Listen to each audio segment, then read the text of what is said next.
Hello friends. दोस्तों, अपने मिथिला में हर सुहागन महिलाएं गौरी पूजती हैं। गौरी कैसे पूजते हैं, सिंदूर कैसे लगाएं, फूल कैसे चढ़ाएं, मंत्र कितनी बार बोलें, यही सारी बातें आज मैं आप लोगों को पूजा करके बताऊंगी। तो इसके लिए प्लीज़ वीडियो पूरी देखें। तो देखिए, ये है मेरी गौरी। वैसे तो मैंने पूजा कर ली है, सिर्फ आप लोगों को दिखाने के लिए मैं फिर से बता रही हूँ। सबसे पहली बात, गौरी का सिंदूर हमेशा अलग रखना चाहिए। इस सिंदूर से सिर्फ गौरी ही पूजें। ऐसे सिंदूर लगाने के लिए अलग से एक सिंदूर की डिब्बी रखें। चलिए, गौरी को सिंदूर कैसे लगाते हैं ये जान लेते हैं। गौरी का सिंदूर हमेशा अलग ही रखना चाहिए, और वैसे लगाने के लिए आप ये सिंदूर अलग से रखें, सिंदूर की डिब्बी। चलिए, आप बताती हूँ गौरी कैसे पूजा जाता है। तो ये गौरी का सिंदूर है, इसे गौरी के पास रखें। और क्या कहते हैं, छोटी वाली जो उंगली होती है, इस छोटी वाली उंगली के पास वाली उंगली, इस उंगली से गौरी पूजा जाता है। तो इस उंगली, साड़ी लें, साड़ी का पल्लू लें, या चुन्नी लेते हैं तो चुन्नी का ही एक सिरा लें, और फिर सिंदूर लेकर के गौरी पूजें। देखिए, ऐसे उंगली में सिंदूर लें और फिर झाँप के आंचल से ढक के गौरी पूजा जाता है।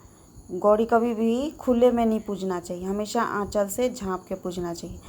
तो इसी तरह से एक बार सिंदूर लगाएं मंत्र पढ़ते हुए, फिर अपनी मांग में लगाएं, फिर दूसरी बार, फिर अपनी मांग में। ऐसे ही करके 3 बार हमें मंत्र पढ़ के गौरी को सिंदूर लगाना है। तो ये समझ में आ गया। उसके बाद सिंदूर गौरी में हमें फिर 3 बार फूल चढ़ाना है। देखिए, ये मेरी गौरी है, मैंने तो पूजा कर रखी है। देखिए कितनी सुंदर से मैंने गौरी पूजा किया है। इसमें आप लाल पीले बेलपत्र भी चढ़ा सकती हैं। लाल पीले रंग के फूल चढ़ाएं। गौरी पर कभी भी सफ़ेद फूल ना चढ़ाएं, गौरी को सफ़ेद फूल नहीं चढ़ता है।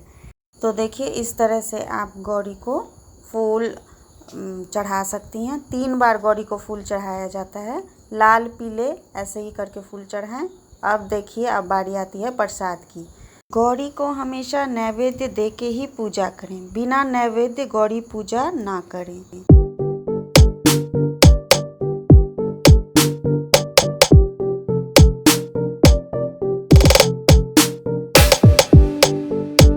उसके बाद जल से 3 बार उसगर कर दें।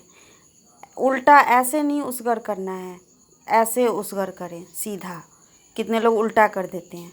तो ये हो गया प्रसाद का।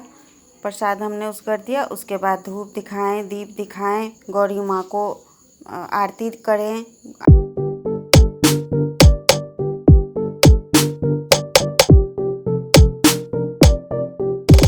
तो देखिए, अब मैं वापस अपनी गौरी फिर से ढक देती हूँ। अब पूजा हो चुकी है मेरी गौरी की। तो इसी तरह से आप लोगों को गौरी पूजा करना है। कोई इसमें विशेष ऐसी कोई बात नहीं है। पूरे घर में धूप दीप दिखाइए। ये हो गई गौरी पूजा। और कुछ बातें जो हैं वो मैंने आपको बता ही दिया है, फिर भी बता देती हूँ।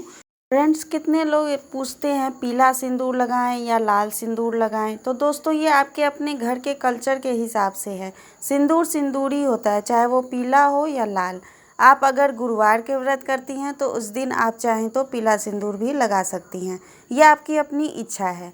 पीरियड्स में गौरी पूजा नहीं होती है। अगर आपके घर में ननद या भाभी है तो वो आपकी गौरी पूज देंगी। अगर कोई भी नहीं है, अकेली हैं, तो उसे वैसे ही छोड़ दें। जहाँ भी जाएं 10 दिनों के लिए या एक ही दिन के लिए अपनी गौरी को अपने साथ ही रखें। माँ गौरी पार्वती का ही रूप है, वही तो हमें सौभाग्य देती हैं। इसलिए गौरी पूजा बिल्कुल नियम व निष्ठा से करनी चाहिए। धन्यवाद।